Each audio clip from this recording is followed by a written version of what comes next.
होगी रोज खटर पटर, बातें भी चटर पटर, घर घर की खबर खबर, हंसी ठिठोली की है अंगड़ाई। रेडियो राजू भाई, रेडियो राजू भाई, रेडियो राजू भाई, राज मिस्त्री का अपना रेडियो।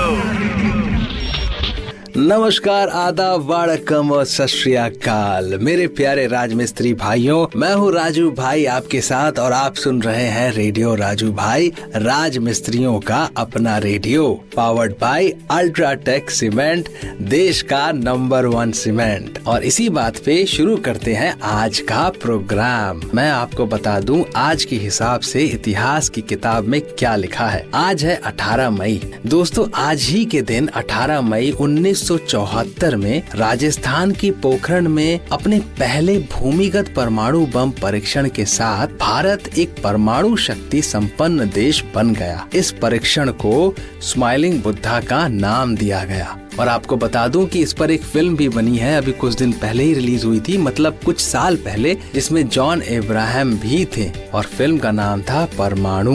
दोस्तों, आप सुन रहे हैं रेडियो राजू भाई, राज मिस्त्रियों का अपना radio, powered by UltraTech cement, देश का नंबर 1 सीमेंट। और मैं हूं आपके साथ राजू भाई। दोस्तों, अब आपको बताने वाला हूं मैं एक रोचक तथ्य। हमारी आंखें दुनिया की सबसे बेहतरीन कैमरा होती हैं। ये 576 मेगापिक्सल की होती हैं। अभी तक दुनिया में कोई भी चीज इतनी ज्यादा पावरफुल नहीं बनी है मेगापिक्सल के हिसाब से। तो हमारी आंखें दुनिया की सबसे बेहतरीन कैमरा है ना। एक अच्छी रोचक तथ्य। और सोचिए, इंसानी शरीर क्या कुछ नहीं होता है इसमें, कितनी ताकत है इसमें, कितनी ऊर्जा है और कितना आश्चर्यचकित कर देने वाली चीजें हैं हमारे शरीर के अंदर। दोस्तों, हम प्रोग्राम में आगे बढ़ते हैं और मैं आपको सबसे पहले दिल की बात बता दूं। क्या है कि हर तरफ मैं देख रहा हूँ लोग यहाँ जाते आते कुछ भी करते वक्त अपना ध्यान वो अपने मोबाइल फोन पे लगा के रखते हैं। आजकल के जमाने में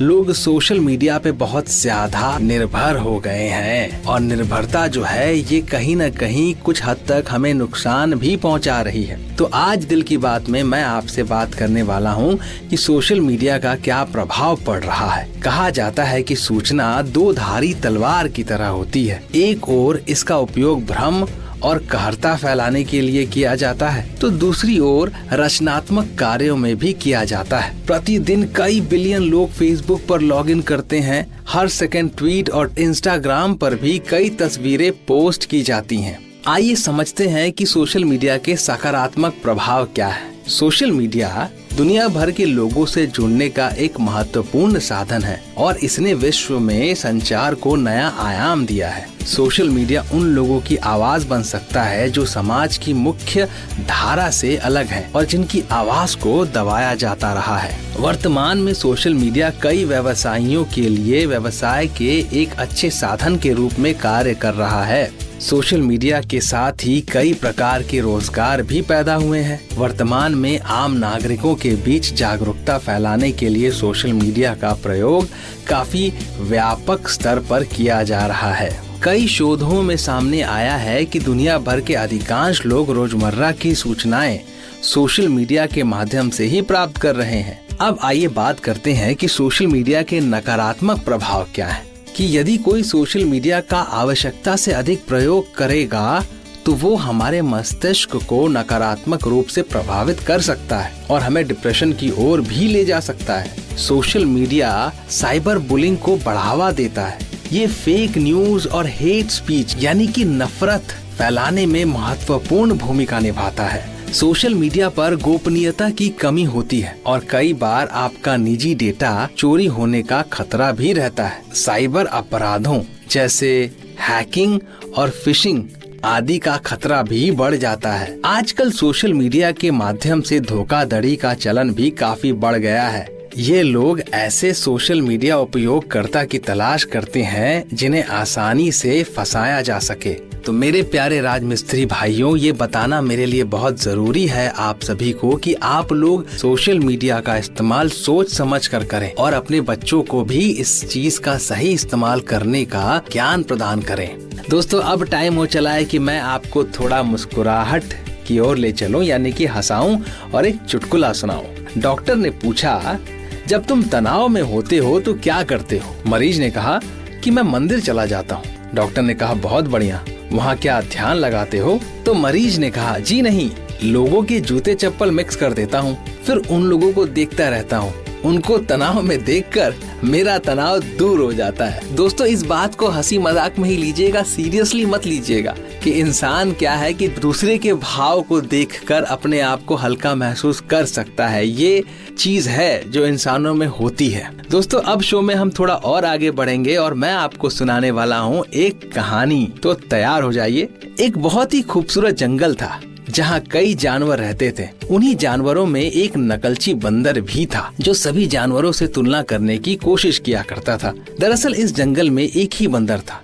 इस वजह से वो अपनी जिंदगी में खुश नहीं था। रोजाना पेड़ों पे उछल कूद करके उसके दिन की शुरुआत होती, लेकिन जैसे ही वो किसी जानवर को देखता तो उसके जैसे बनने की कोशिश में लग जाता। उसे हमेशा अपने अंदर कमी नजर आती रहती। एक दिन बंदर तालाब के किनारे बैठा था। उसी समय उसे एक कछुआ तालाब के अंदर जाता हुआ दिखाई दिया। बंदर को लगा कि जैसे कछुआ धीरे धीरे चलकर पानी में तैर गया, उसी तरह वो भी कर सकता है। और फिर अगले ही पल वो धीरे धीरे फिसलते हुए तालाब के अंदर जा गिरा। तालाब में गिरने से उसे तैरने में परेशानी होने लगी। जैसे तैसे करके वो तालाब के दलदल से बचकर बाहर आया, लेकिन इस घटना ने बंदर को अंदर से डरा दिया था। धीरे धीरे बंदर के अंदर निराशा आने लगी, क्योंकि वो किसी भी जानवर की तरह गुणवान नहीं था। दरअसल जंगल में सभी जानवरों की अलग अलग खासियत होती है, लेकिन बंदर अपनी क्षमताओं से बेखबर बाहरी दुनिया में अपनी काबिलियत तलाश रहा था। सभी जगह से असफल होने के बाद बंदर को लगने लगा कि उसे किसी और जगह जाना चाहिए ताकि वो अपने जीवन की पूरी संभावनाओं तक पहुंच सके। अगले दिन सुबह सुबह वह बिना किसी से कुछ कहे जंगल से बाहर जाने के लिए निकला। थोड़ा दूर पहुंचते ही उसे एक पहाड़ पर आग जलती हुई दिखाई दी। आग काफी नजदीक थी। बंदर को लगा कि शायद वहाँ कोई जानवर मदद की तलाश में हो, इसलिए वो आग की तरफ पेड़ों के सहारे पहुंच गया। आग के नजदीक पहुंचते ही बंदर को एक चिड़िया रोती हुई दिखाई दी। वह अपने बच्चों की मदद के लिए गुहार लगा रही थी, लेकिन किसी भी जानवर में दहकती आग को पार करने का साहस नहीं था। तभी बंदर पेड़ों के सहारे लटकते हुए चिड़िया के पास पहुंचा और उससे कहने लगा, मैंने तो सुना था चिड़िया हवा में उड़ सकती है, तो फिर तुम्हारे बच्चे क्यों नहीं उड़ पा रहे हैं? चिड़िया ने बंदर से कहा, मेरे बच्चे अभी छोटे हैं, वो उड़ नहीं सकते और मैं भी उन्हें दूसरी जगह ले जाने में सक्षम नहीं हूँ। चिड़िया की समस्या सुनते ही बंदर उसकी मदद करने को तैयार हो गया। वो जोरदार छलांग लगाकर उसी पेड़ पे पहुँच गया जहाँ उस घोंसले में चिड़िया के छोटे छोटे बच्चे मौजूद थे। बंदर दोनों बच्चों को हाथों में उठाकर चिड़िया के पास ले आया। अपने बच्चों को सुरक्षित देखकर चिड़िया खुश हो गई और उसने बंदर को धन्यवाद देते हुए कहा, मैंने इस जंगल में सभी जानवरों से अपने बच्चों को बचाने की फरियाद की थी, लेकिन किसी ने भी हिम्मत नहीं दिखाई। लेकिन तुम सर्वश्रेष्ठ शक्तियों के मालिक हो, जिसने इतनी भयानक आग में भी मेरे बच्चों को कुछ नहीं होने दिया। चिड़िया के मुंह से बंदर अपनी तारीफ सुनकर खुश हो गया। दरअसल आज तक जंगल में बंदर से किसी ने बात भी नहीं की थी। बंदर को लगने लगा था कि उसके अंदर कोई खास बात नहीं है, लेकिन आज मौके पर बंदर ने अपनी बहादुरी साबित करके जंगल में अपनी उपयोगिता सिद्ध कर दी थी। और अब उसे एहसास था कि उसे किसी की तरह बनने की जरूरत नहीं, बल्कि अपने आप को निखारने की जरूरत है। मेरे राजमिस्त्री भाइयों, हम अपनी जिंदगी में भी अक्सर किसी और की तरह बनने की कोशिश में अपनी जो खासियत है उसे भूल जाते हैं। हमारे अंदर जो गुण है उसी को निखारना है और बेहतर बनना है, बेहतर इंसान बनना है अपने दायरे में रह के, तभी आपका जीवन सफल होगा। आप सुन रहे हैं रेडियो राजू भाई, राजमिस्त्रियों का अपना radio, powered by UltraTech cement, देश का नंबर 1 सीमेंट।